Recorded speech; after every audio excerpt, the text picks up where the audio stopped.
बिस्मिल्लाहिर्रहमानिर्रहीम। अस्सलामु अलैकुम वरहमतुल्लाहि वबरकातुहू। वो अहबाब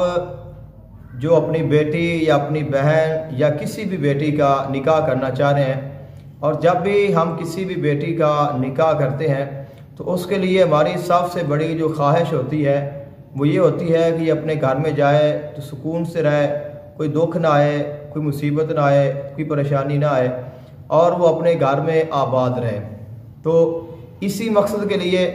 और इसी चीज़ के लिए बहुत ही प्यारा वजीफ़ा है और बहुत ही आसान है जो आपकी खिदमत में अर्ज़ करना है। इंशाल्लाह अगर आप ये वजीफ़ा कर लेंगे तो इसकी बरकत से जब आपकी बेटी अपने घर में जाएगी तो उसका घर आबाद भी होगा और वो खुश भी रहेगी और उसको कोई गम और परेशानी भी नहीं आएगी। तो करना आपने ये है कि जब आप दिन मुकर्रर कर लें निकाह का तो उस वक़्त ये 2 आयात जो है ये आपने अपने घर में लिख कर रख लें और अपनी जो बेटी है उसे कहें कि वो ये आयात ज़ुबानी याद कर ले और वो इनको पढ़े। उसके बाद आपने ये करना है, अव्वल और आखिर आपने 11-11 मरतबा दुरूद पाक पढ़ना है और 101 मरतबा दरमियान में सूरह आले इमरान की ये 2 मशहूर आयात आपने पढ़नी है। शाहिदल्लाहु अन्नहु ला इलाहा इल्ला हुवा वल मलाइकतु व उलुल इल्मी काइमम बिल क़िस्त ला इलाहा इल्ला हुवल अज़ीज़ुल हकीम इन्नद्दीना इंदल्लाहिल इस्लाम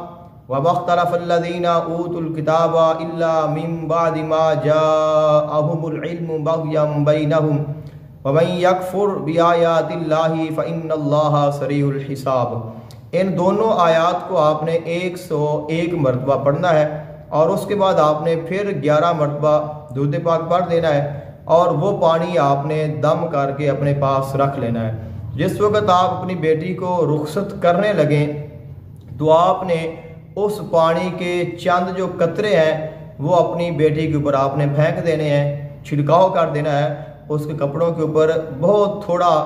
आपने जो पानी है वो उसके ऊपर आपने डाल देना है, उसके कुछ चंद कतरे आपने डाल देने हैं और अपनी बेटी से कहें कि बेटा जब तक आप जाएं रास्ते में आप ये जो आयत है दिल ही दिल में इसको पढ़ती रहें। अगर ज़ुबान से पढ़ सकती है तो पढ़ लें और अगर कोई मुश्किल हो तो दिल ही दिल में इन आयात को पढ़ती रहे और अल्लाह ताला से दुआ करे। इंशाल्लाह इन 2 आयात की बरकत से वो अपने घर में खुश भी रहेगी,